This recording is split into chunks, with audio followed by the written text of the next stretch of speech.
Hello বন্ধুরা, কেমন আছো তোমরা সবাই? আশা করছি ভালো আছো। আর আমি এসে আমার চ্যানেল নতুন আরেকটি ব্লগে তোমাদের সবাইকে স্বাগত। আর আজকে পৌষ মাসের লাস্টের দিন। আমাদের পশ্চিমবাংলায় তো সবাই আজকের দিনে পিঠে খায়, তারপরে চালের গুঁড়ি করে একটা সুন্দর করে পুজো করে। আমাদের ওখানেও না হয়, আর আজকে এখানে তো হবে না, সেই জন্য আমি একটু চালের গুঁড়ো করে একটু আলপনা দেবো ভেবেছি, তাই একটু গুঁড়ো করছিলাম। আর আজকে না তোমাদের দাদারও জন্মদিন।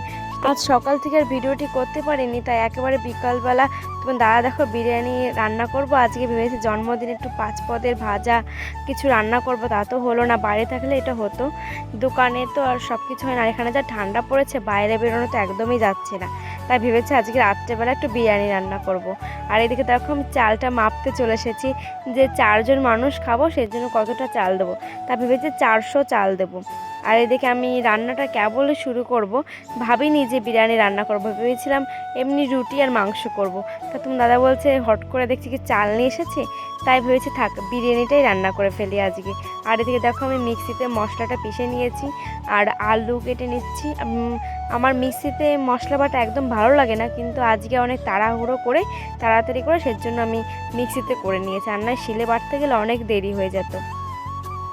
আর তারপরে দেখো আমি ভিডিওটি কন্টিনিউ করতে পারিনি, একেবারে রান্না করে তোমাদেরকে দেখাচ্ছি। এদিকে মাংসটা একটু গ্রেভি গ্রেভি রেখেছি, কিন্তু দাদা আবার একদম শুকনো বিরিয়ানি খেতে পারে না, এই যে ঝোল ছাড়া। আর দেখো যার জন্মদিন তাকে দিয়ে আমি একটু কাজ করাচ্ছিলাম। আর আমি ভেবেছি নিজেই সবটুকু করবো, কিন্তু তারপরে না একটা কি বলবো, নিচে গ্যাসটা নামিয়ে রেখেছিলাম। আমরা যেখানে রান্না করি সেখানটায় তলে একটা কাগজ দেওয়া ছিল, সেটাতে না আগুন লেগে গেছিলো, মানে ওই গ্যাসের তাপে তবে সেটাতে আগুন লেগে গেছে। সেই কারণে দেখো আমি গ্যাসটা মানে ওভেনটা মা নিচে নামিয়ে দিয়েছে। তারপর আমার একটু ভয় পাচ্ছিলাম, তারপরে তোমার দাদাকে বললাম তুমি এটা করে দাও, আমি আর পারছি না, আমার গা হাত পা কাঁপছিল ভয়তে। আর তারপরে দেখো তোমার দাদাকে একটু ভিডিও করছি, আর ওরা লজ্জা করে খুব, ভিডিওতে আসতেই চায় না। আর আজকে তো জন্মদিন, তাই ভাবছি কি থাক আজকে একটু দেখাই, আজকে কিছু বলেনি আর আমিও বকিনি। আর এদিকে দেখো লেগ পিসগুলো দিয়ে দিচ্ছে, আর তারপরে দমে বসে দিয়েছে, আর আমি ওদিকে থালা বাসন মাজতে চলে যাব। আর তারপরে দেখো তোমাদের দাদা এই ভিডিওটা করেছে, এটা কিন্তু আমি করিনি একদম, আমি বাসন মাজতে লেগেছি। আর বাসন মাজতে যেয়ে দেখি কি বলবো বন্ধুরা, যে পুরো কুয়াশা, মনে হচ্ছে বরফ পড়ছে, মানে পুরো চারিপাশে ধোয়া ধোয়া কুয়াশা, চারিপাশে কিচ্ছু দেখা যাচ্ছে না, এরকম অবস্থা। আর বিরিয়ানি খাবো সেজন্য তো স্যালাডগুলো কাটতে হবে। এদিকে আমি শসাটা কেটে নিচ্ছি, আর পেঁয়াজ আর টমেটো কাটবো। আর আমি একদম টমেটো খাই না, তোমার দাদা আবার পেঁয়াজ খায় না, সবাই আবার এক এক রকম খাবে। আর এদিকে দেখো আগুন ধরে নিয়েছে, আর মা কিন্তু মাংস খায় না, সেই কারণে মা রুটি বানাচ্ছে। আর আমরা তো ভয় পেয়ে গেছি, এই জন্য আমি আর কিচ্ছু করতে পারছি না। তারপর আমি ওইদিকে স্যালাডটা কেটে নিচ্ছি, আর এদিকে দেখো আমার পেঁয়াজ টমেটো সব কিছু কাটা হয়ে গেছে, শসা। আর দেখো আমি বিয়েবাড়ির মতো কিন্তু শসাটা কেটেছি। আর দাদাকে কত চুপটি করে বসে আছে, ওনার খিদে পেয়ে গেছে, কিন্তু ভাবছি মা একা একা খাবে, তাই জন্য মার রুটি বানানো হয়ে যাক, তারপরে একসাথেই আমরা খেতে বসে যাব। আর কি ঠান্ডা পড়েছে বন্ধুরা, আজকে আমাদের সিলিন্ডারে তো একেবারে পুরোটা বরফ পড়ে গেছে।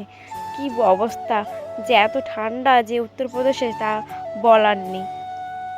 আর এই যে তোমার দাদা ঝাঁকাচ্ছে, দেখো আমি একটু বললাম ঝাঁকাও, যে পুরো মশলাটা উপর নিচ হয়ে যাবে। আর বিরিয়ানির ঢাকনা খুলতেই কি বলবো, যে এত সুন্দর একটা সেন্ট বেরোয়, এটা তোমরা জানো বিরিয়ানির ঢাকনা খুললে কীরকম বেরোয় সেন্ট। আর কি সুন্দর লাগছে দেখতে, একেবারে ভাতটা ঝরঝরে, এর গায়ের সাথে কারো গায়ের সাথে একটা ভাতও লাগেনি যাকে বলে। তোমাদের দাদাকে তো নিজের হাতে জন্মদিনে বিরিয়ানি রান্না করে তো খাইয়েছি, কিন্তু তাও না আমার মনটা একদম ভালো লাগছিল না।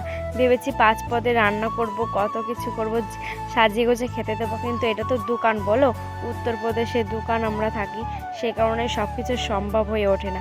বাড়িতে থাকলে একটু পায়েস সব কিছুই রান্না যেত। আর এত ঠান্ডা বন্ধুরা, যে বাইরেই বেরোনো যাচ্ছে না, যে একটু সিমাই নিয়ে আসবে। আর এখানে তো আমরা আতপ চালের ভাত খাই, সেই ভাতের কিন্তু পায়েস একদম ভালো লাগে না, যে একটু বাজারে যাবে কিছু নিয়ে আসবে, তা কিন্তু হচ্ছিল না। আর তোমরা তো দেখেছে কথা বলতে বলতে আমার খাওয়া হয়ে গেছে।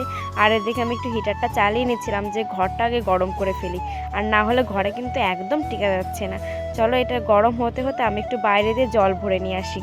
আর জানো তো আমি কিন্তু তখন কিন্তু চালাতে পারিনি, আমি চালিয়েছি কিন্তু তখন চলেনি, ঘরে এসে দেখছি কি একদম গরম হয়নি।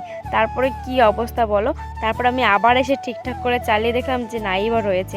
দাদা তো আমাকে খুব বকছে, কখন বলেছি হিটারটা চালাতে, আর ঘর একদম গরম হয়নি। তারপরে দেখো মা বাবা এদিকে খাওয়ার পর একটু আগুন ধরিয়েছে, আগুন পোহাচ্ছে। তুমি দাদা একটুখানি ওই সামনে দেখো টাকাটা গুনছে না কি করছে আমি ঠিক খেয়াল নেই। আর এই দেখো আমি আলপনা দিচ্ছি, তা তোমাদের দেখানো হয়নি। আর ঘরের কি অবস্থা। তারপরে দেখো আমাদের খাওয়া দাওয়ার পরে এবার শুয়ে পড়বো। আর এদিকে দেখেছো এটা কিন্তু মশারির চারিপাশ দিয়ে কাপড় দিয়ে দিয়েছি, উপরে একটা কাঁথা দিয়ে দিয়েছে, চাদর দিয়ে দিয়েছি। এইভাবে থাকতে হয়, বুঝতে পেরেছো, এত ঠান্ডার ভিতরে। আর বন্ধুরা আজকের ভিডিওটি বড় করলাম না, এই পর্যন্তই। আর টাটা বন্ধুরা, গুড নাইট।